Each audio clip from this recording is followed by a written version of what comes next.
and today I am talking to Ziv Raviv, a guy who's basically built an empire out of going small and running podcasts. He started a podcast for balloon artists, seriously, balloon artists, which is pretty niche, and turned that niche into a six-figure business. Since then, he's launched multiple micro niche podcasts and membership sites under his company, Kivi Media, helping creators and coaches do the same. He also runs Beyond Six Figures, where he interviews transformational coaches and digs into their systems, the stories they tell, and the relationships they build to create sustainable growth. So, Ziv, welcome to the first ever Fully Booked Coach podcast. Yay, how are you too, Tim? It's amazing to be here, and hello everyone listening right now. Yes, I'm doing good, and I'm really excited about this because podcasts are something I absolutely love. I've been listening to podcasts since about 2007. I actually bought a load of podcasting equipment the same year and then couldn't get it to work with the Mac and quit. And now I look back and think I would have been going before Joe Rogan, and probably being as big as Joe Rogan, or probably not. So tell me, how did you, what got you into podcasting? I was actually, my career started as a software developer, working in like a day job and building up my experience and starting to be a team leader of developers and then later a project manager. And I developed a hobby, like a side hustle, if you will. Quite by accident, I was like sent to do some coding tasks in Japan, and I traveled around Tokyo, and I stumbled upon this toy shop, and I had this hobby of buying toys for my unborn children. I have 3 children now, but I had a plan to buy toys for them even before they were born. And I went into this shop, and there were magic tricks in that shop, and I immediately got hooked by the idea of learning how to perform magic. And I bought some magic tricks, and I started to perform in the corridors of this software company where I was working. And at some point, I started to find out I can buy more of them. I really got into it. I was passionate about it. I started to perform on the weekends, and over a period of about 5 years, I got really good at it and had an idea, which was quite crazy at the time, to quit my day job as a successful project manager, doing like $7 million of projects a year for my company, and become a full-time solopreneur at the time. It took me a year to figure out how to be a solopreneur. At the beginning, it was terrible. I went into the dark side of business, made all the mistakes possible, took a loan, took another loan, struggled with cash flow, struggled with marketing. So I had to figure out a lot of things. But within a year, I was able to take a small hobby business into a 6-figure business.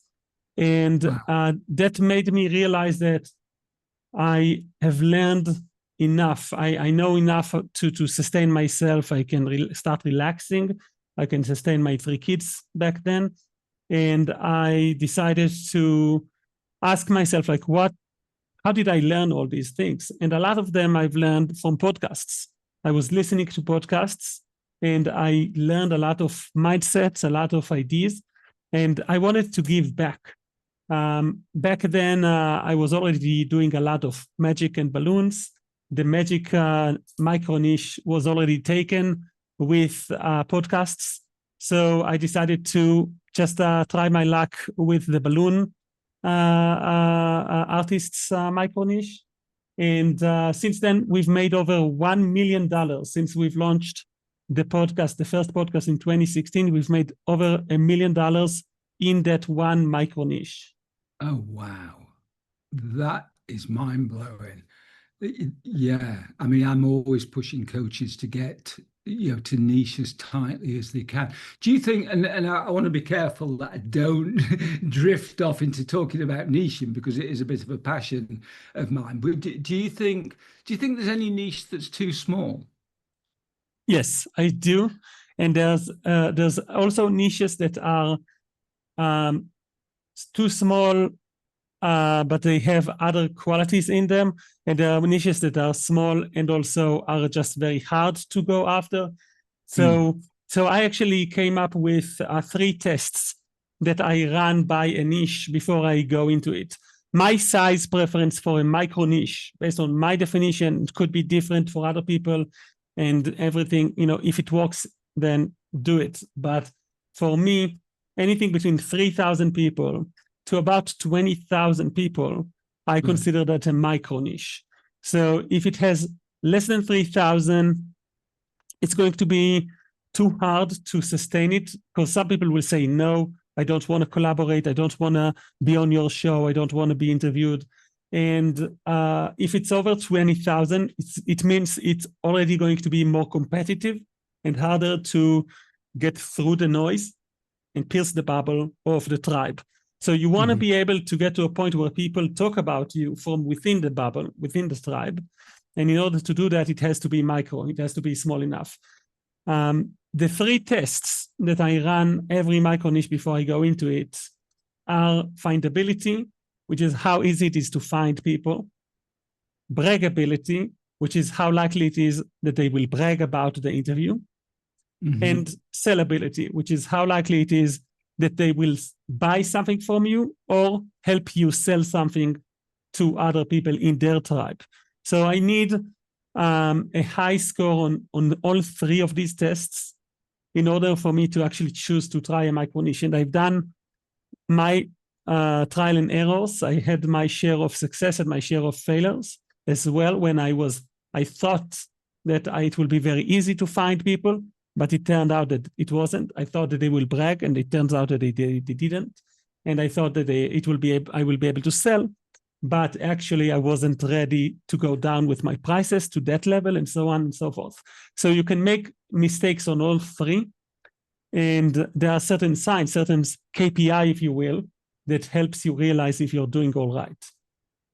Okay. So when you started, so we're going back to 2016, you decided to do the podcast for balloon artists. Did you know that industry then, or was that still relatively new for you? I had enough information about it. I was an actual balloon artist myself. I Mhm. was certified by the balloon manufacturer. I attended a few conventions, so I had enough people that I could call in a favor and ask them to be on the show. But I never thought that it will make money or that it will make me into a coach. I thought to myself, I know a lot about Google Analytics. In 2016, Google Analytics was amazing, as you know. Yes. And I thought I will go into this niche, meet a lot of nice people, help them with their SEO, teach them SEO, and move on. But after doing a season, I work with seasons where each season of a podcast is about 10 to 15 episodes. After one season, I had an email list of 400 people, and I was about to launch my first program. And I decided to not launch an SEO online course because after interviewing all these people, I realized they don't need an SEO course. They need someone to teach them marketing end to end and business and sales, and work with them hand in hand, like in the trenches, to set up their processes. And I actually like started coaching them without even knowing that I was coaching them, Mhm. and became a business coach accidentally, just because that's what they actually needed. Mm. Yeah, me too. People came to me to ask me to help them do what I'd done around about 2011 to 2012, 13. And I kind of drifted into life coaching, to working with life coaches organically. So that was 2016. Obviously, at the time, podcasts were pretty much audio, correct? When did you start moving on to doing video as well? I never did. It still works. Never. It's still, even today, it works as audio only as well.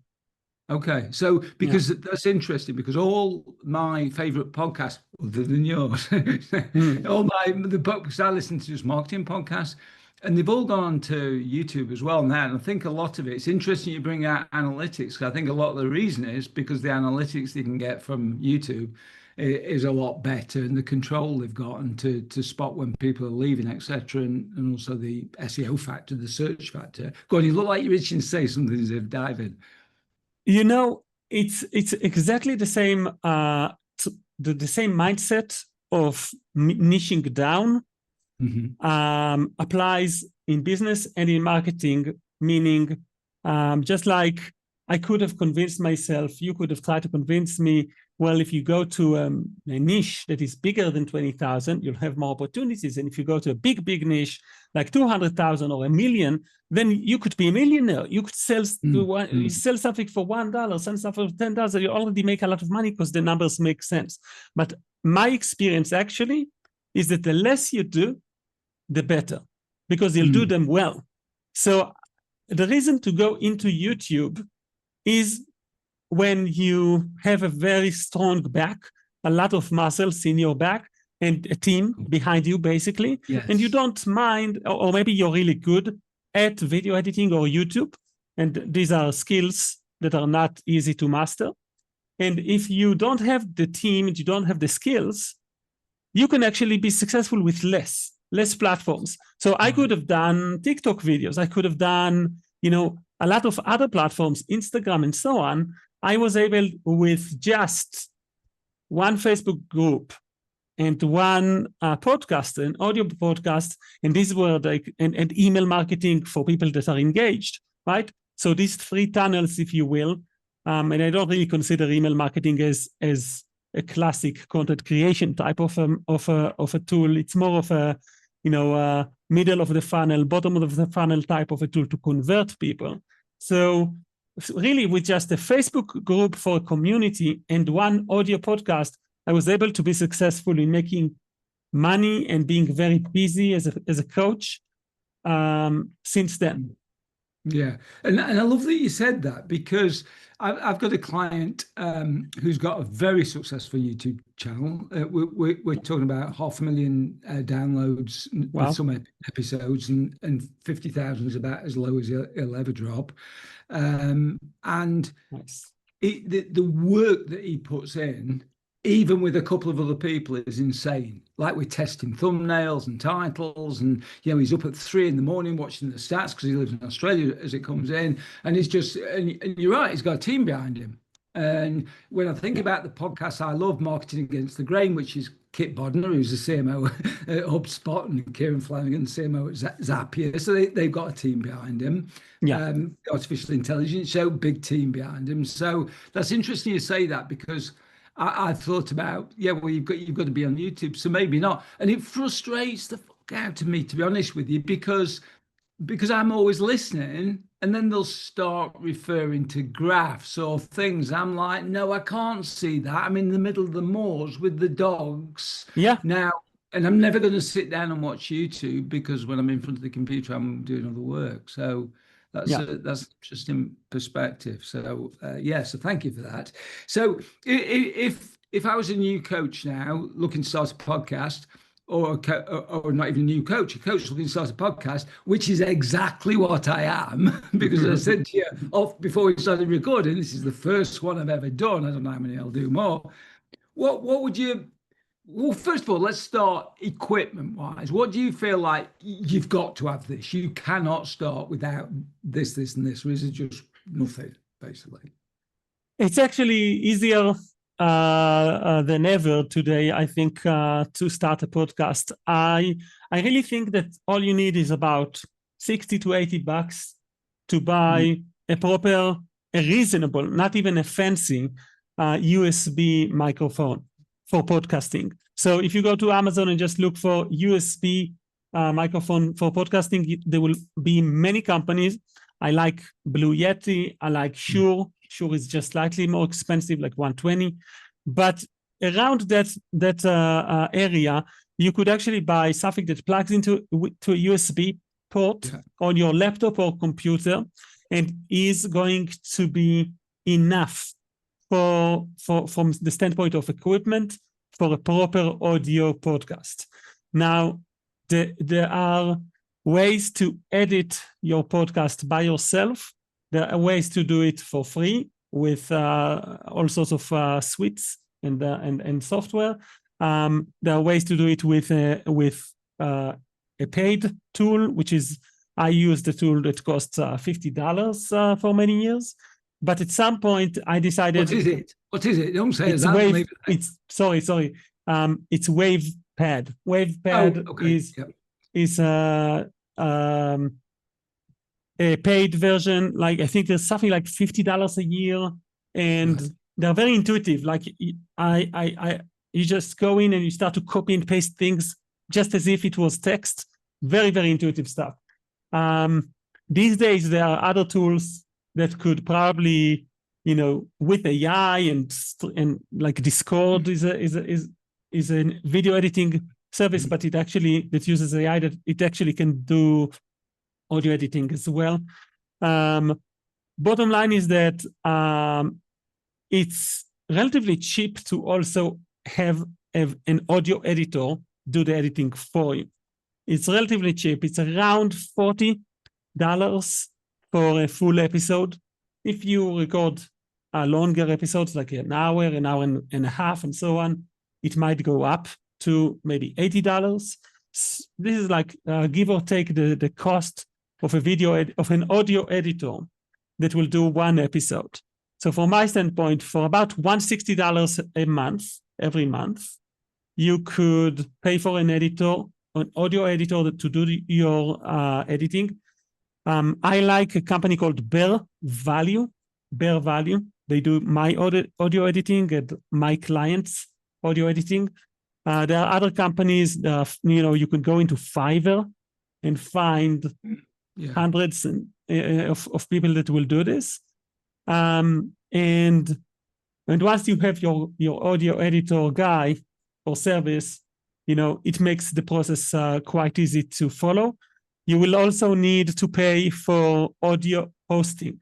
So that episode that you record on Zoom, for example, you take the audio from Zoom, and you send it to the audio editor, and they edit it, and then you upload it into a hosting service for podcasts.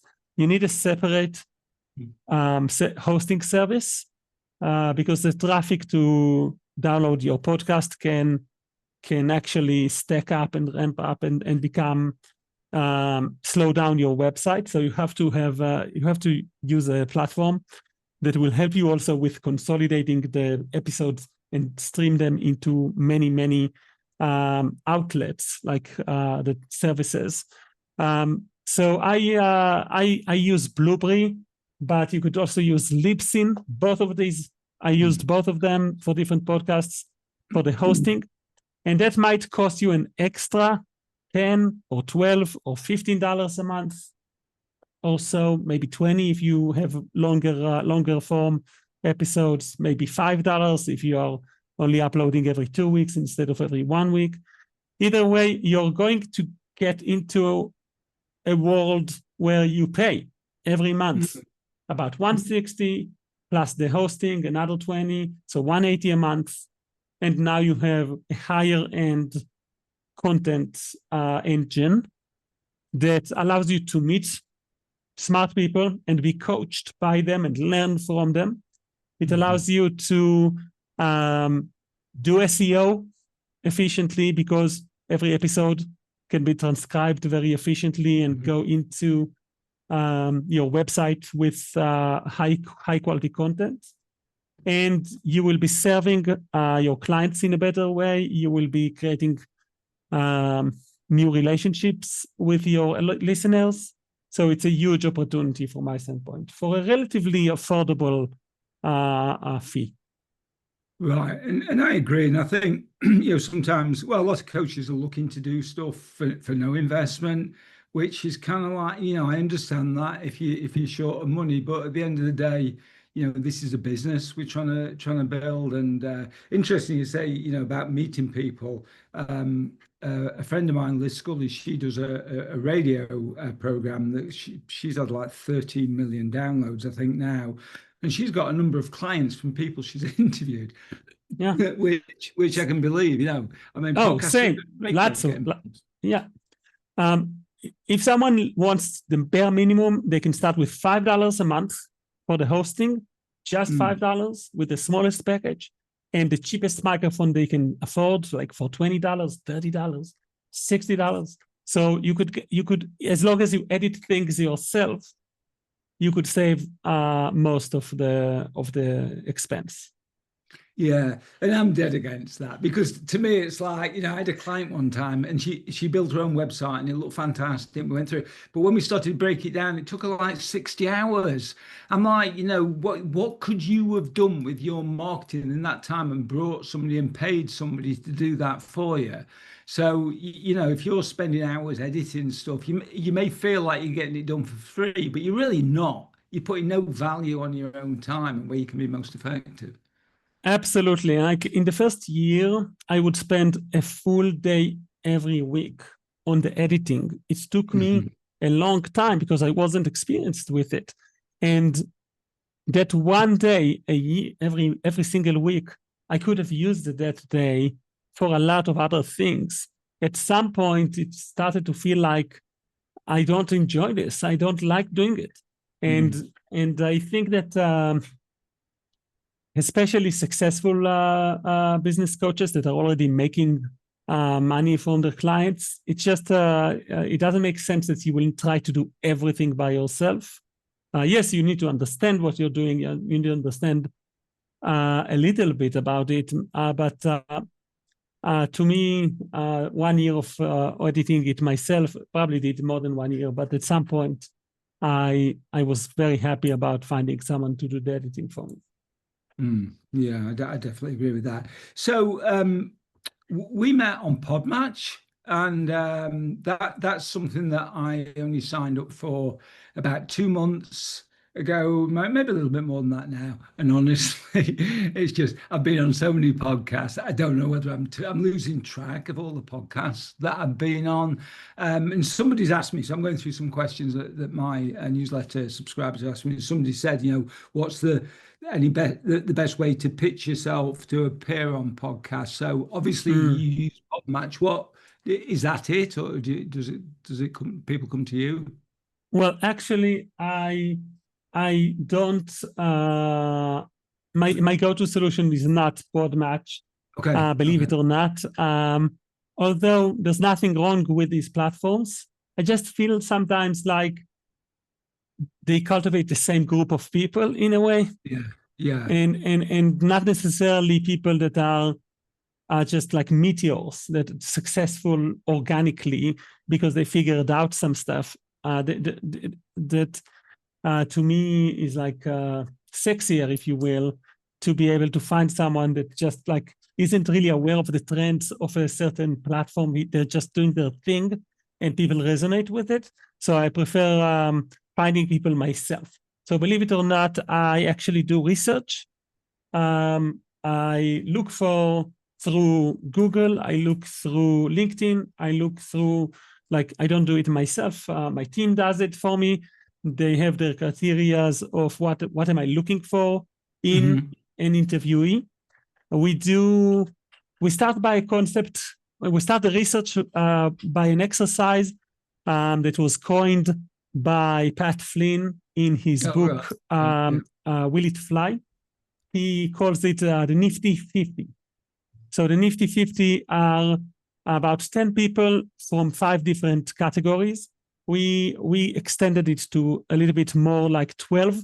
But when you think about a micro niche, you can find 10 book authors in that micro niche. You can find 10 bloggers. You can find 10 podcasters. You can find 10 service providers that has some sort of a SaaS or some sort of a software as a service or some service within it, coaches or whatever, you can find 10 Facebook groups, admins, and so on and so forth. You can find people on different platforms that are successful, influencers, if you will, on Instagram, on other platforms, on LinkedIn. So you make a list. You start by just researching, and you make a list of all these people. And then you personalize an email to them. You don't just send them an invite and that's it. You do a little bit of research about each one. You follow their stuff. You compliment them, ideally.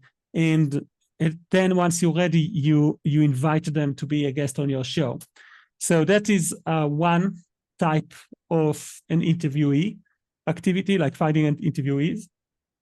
Another type is to not look for the influencers, right? The bloggers, podcasters, and so on. Those are influencers that have an audience. Sometimes in the podcasting adventure and journey, I want to meet the actual workers, the people in the micro niche that are not trying to sell anything. They just are doing their stuff. They want to be acknowledged.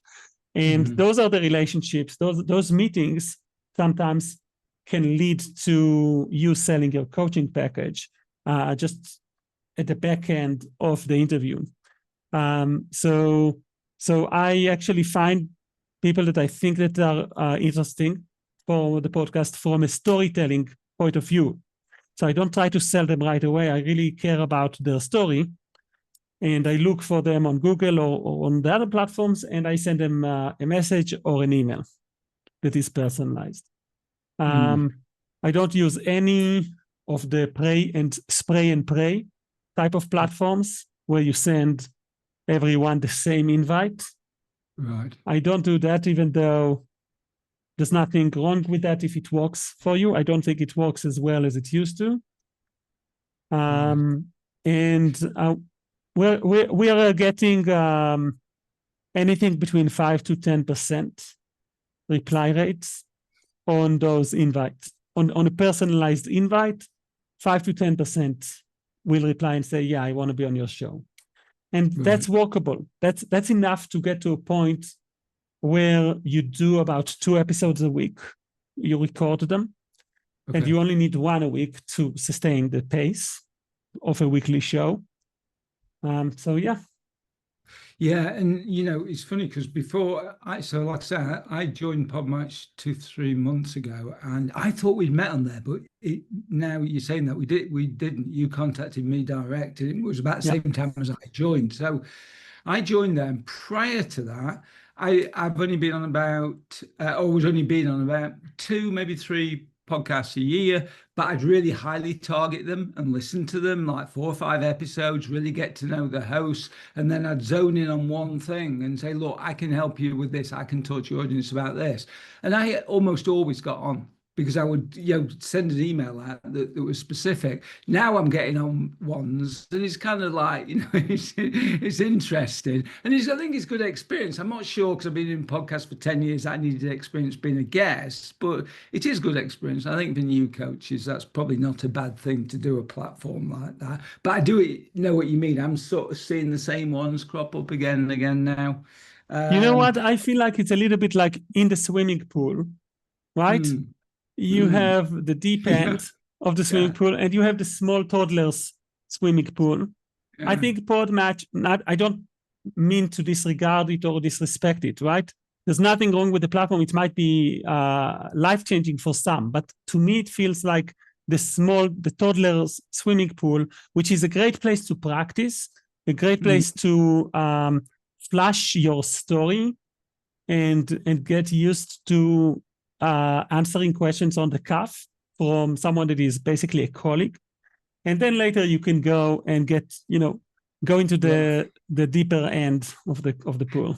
I thought you were taking that analogy in a whole different direction. I thought going to kids peeing in the pool, then, you can't get away from it. It's going to follow you wherever you are. So you didn't, but I managed to bring that in there.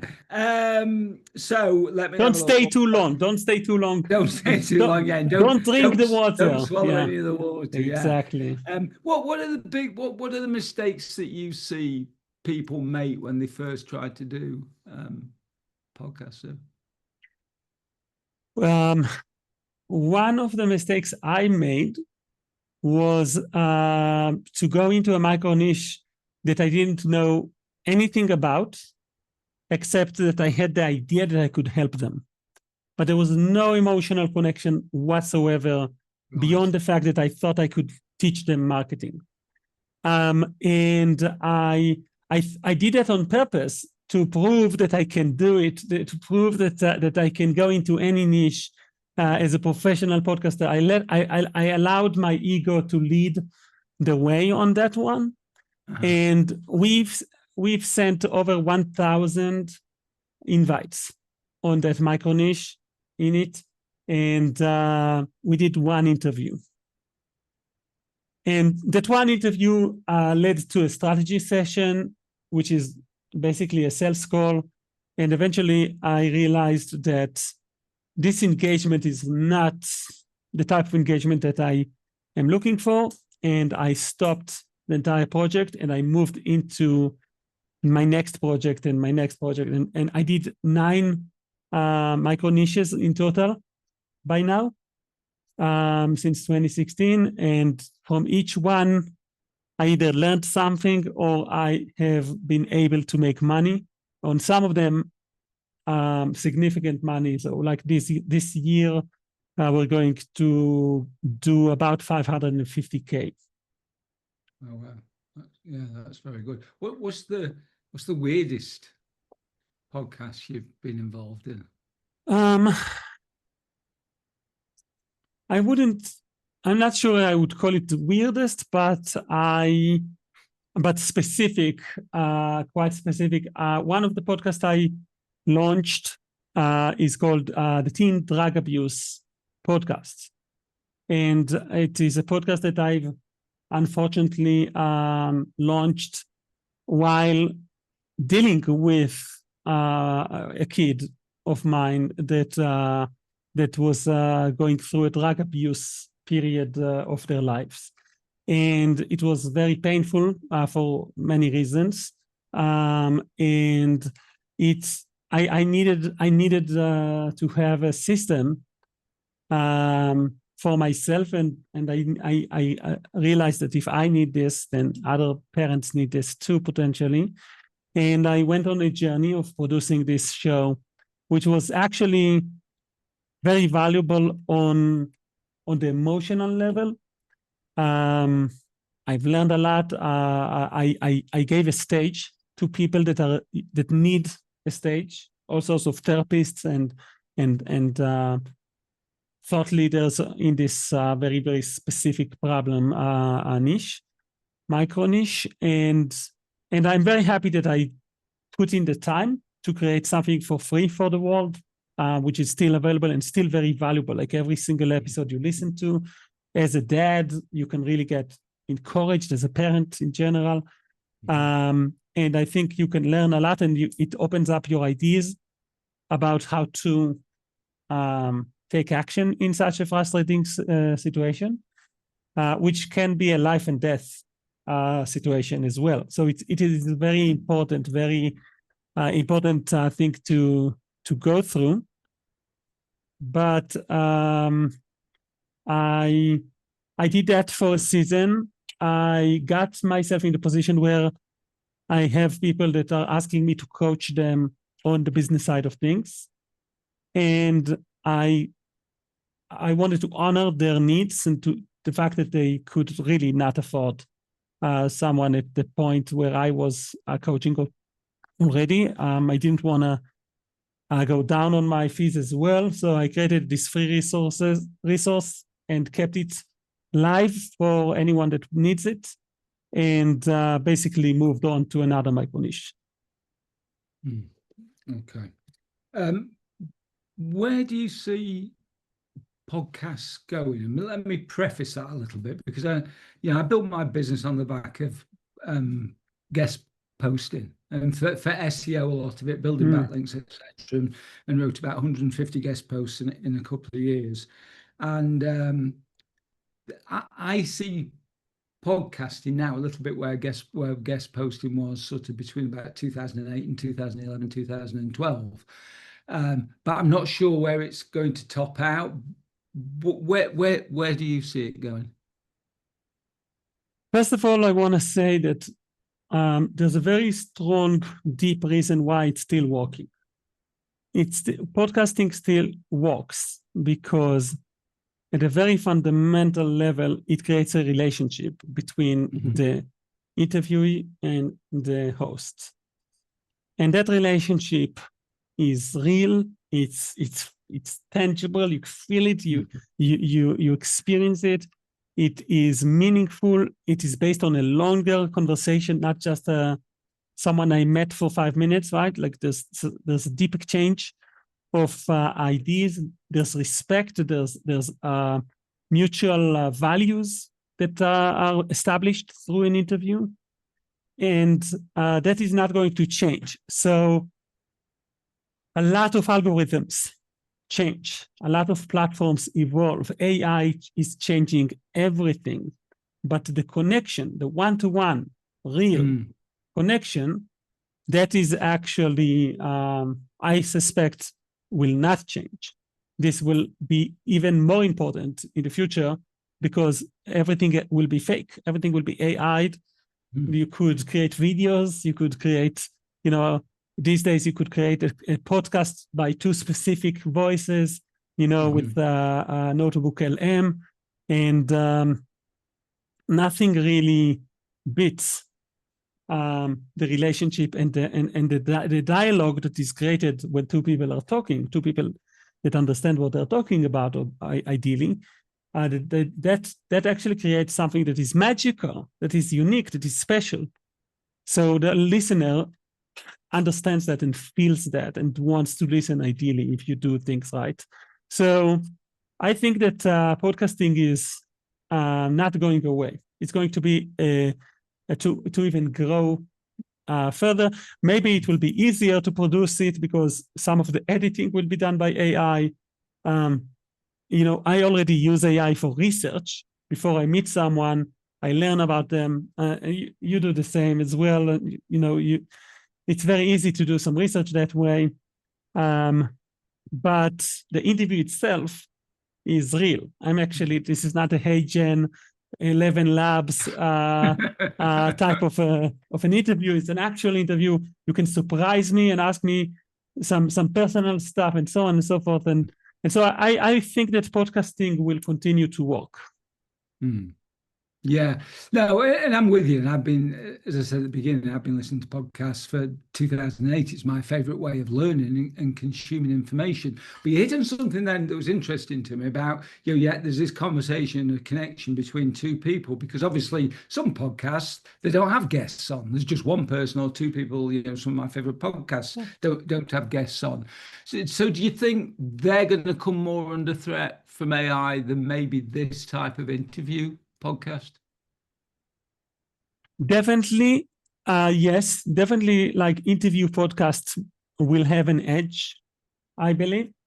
It's because when it's only one person talking, it's basically an educational. Right. It's an educational platform. Yes.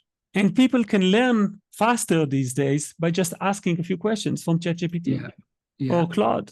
Right? Or going into YouTube and finding the video about it that teaches you end-to-end the entire thing. So when do you still need to learn on the go from a podcast? First of all, when the teaching is not visual and when you don't need to write details, right? If you actually need, I remember listening to some audiobooks. I love audiobooks too. And it was so technical that I needed to stop and write and kind of rehearse and to really memorize and understand what the book is teaching me. If it's too hard to learn from, then it's not really as efficient for the medium. So I think that the medium itself, even when on traditional radio, we grew up on listening to radio back in the days. And I remember as a kid, I would actually have a cassette, an empty cassette, waiting to hit record. I would hit record, play and record. You would hit play and record on your radio cassette, tape cassette, and you would record the radio, and sometimes at the end, the host of the show will speak, and you will, now I have this. But that's what you had back then. So even then, if he's not going to use music to entertain us, he's not going to talk all by himself for an hour. It's going to be either phone calls or interviews or whatnot. There was always more than one person because we get bored fast. So I think that podcasting is a platform that if you respect its characteristics, you're going to create a very interesting piece of content. Yeah, I agree. And I'm going to tell you what I have heard from multiple sources because I think you're going to disagree. So I'm not going to answer the question first. I want you to disagree with after. So I've heard a bunch of people say on podcasts, it takes at least 3 years to build up the podcast of any. I told you you're going to disagree. Wow. That's why I micro niche. I think Pat Flynn said that as well. I'm not going to swear to it. I think he said it took him 3 years. No, I don't believe it took him 3 years. I think he did it faster than that. But to be fair, Pat Flynn is not in a micro niche at all. No, so that's like not the right comparison. Plus, he started as a blogger, and he evolved his business into also being a podcaster and so on. So I think that he played a different game. I'm not saying that his game is not a good idea. I'm saying this. In any platform, there are unicorns. Michael Hyatt, Pat Flynn, all sorts of Mr. Beast of sorts. Huberman, right? These people are the unicorns.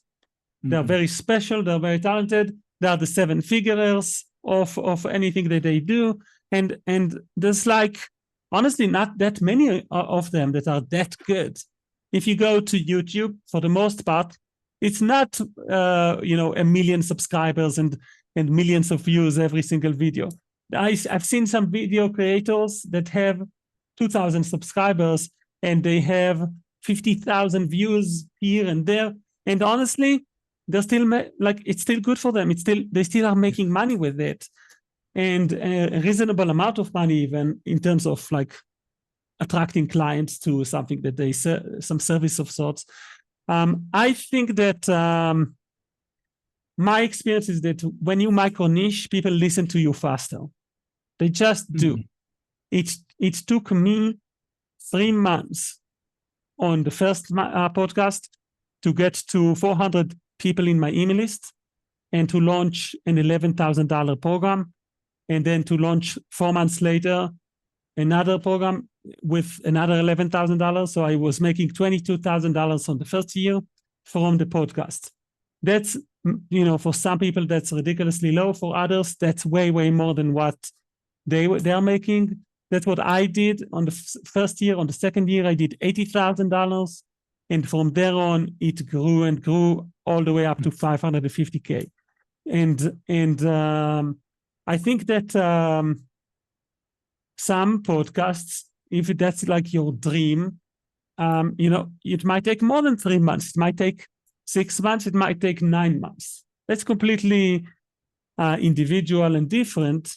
My experience is that it can even be as fast as 3 to 4 months to make some money out of a podcast.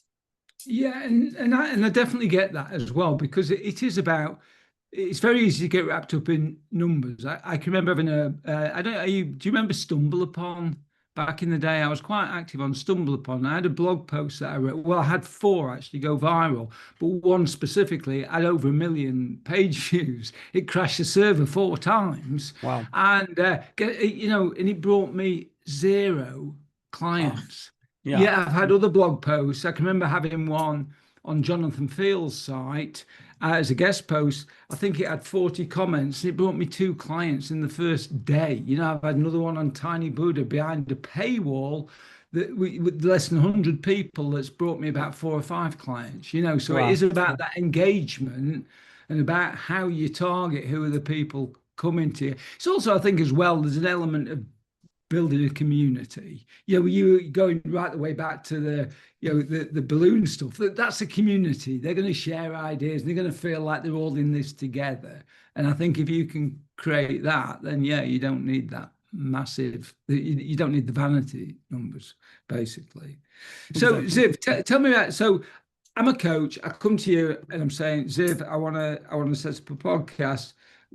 How are you going to do it for me? How much are you going to charge for me? I've got $100 spare. Because I'm a typical coach. Sorry to typical coaches listening to this or watching. Well, a lot of people, I mean, I try to help them even without actually coaching them, taking them into my roster and working with them. So the type of people that actually come to me and stick around, and some of my clients have been with me for 5 years and have grown from $250K all the way to $1 million a year. Some of my clients show up and they do $500,000, and I've helped them go to 700. And some of my clients are just starting out, and I'm helping them become like established. So it's really different from one person and another. And if someone can't really afford my type of services, then I don't want them to I don't know, take a loan or something like that. I really prefer to work with people that have proven that they are successful in something in their life, and that they not just need to succeed, but they want to succeed, and they understand that they are coachable, right? They trust the process, as I like to say a lot. And I have the sign behind me that says "Trust the process." So my service is a little bit different in the sense that it's coaching plus benefits. Coaching plus benefits. So I'm meeting with my clients once a week. I coach them, and then I give them an entire marketing stack team to serve them in everything they need. So we actually built their websites. We designed their social media accounts. We help them produce the podcast itself. We even do the outreach to help our clients find the interviewees. So it's an end-to-end service where we help you launch online courses. We help you launch membership sites. We help you launch your podcast. One of our clients we've launched 3 podcasts in 1 year.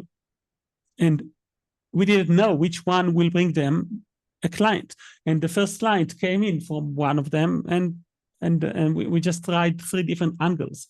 One in the IT tech type of like AI for IT type of service, and one for whatever, like other types of specific roles in the corporate world.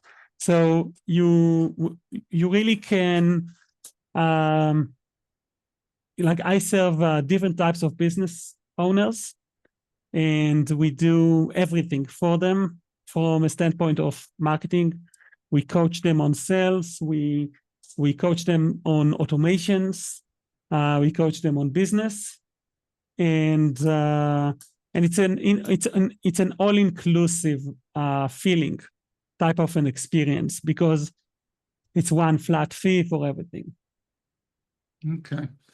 All right, sounds like you're taking my job from me, plus doing a podcast stuff as well. So, Ziv, well, look, thank you for joining me on this first podcast. Who knows from how many there will be. I mean, I've learned a lot here. This has been super useful for me. Where can people find you? The easiest place is to go to zivraviv.com. If you want to look at some of my work as an agency in the different micro niches, then you can go to kivimedia.co. Okay, and I will drop those in. I've been wanting to say this. Drop these in the show notes, and I hope anybody will rate, review, and subscribe. I don't even know where this is going, but thanks once again, Ziv. It's been a blast. Cheers. Thank you to team, and thank you everyone for listening for the profitable for the fully booked coach show. Cheers.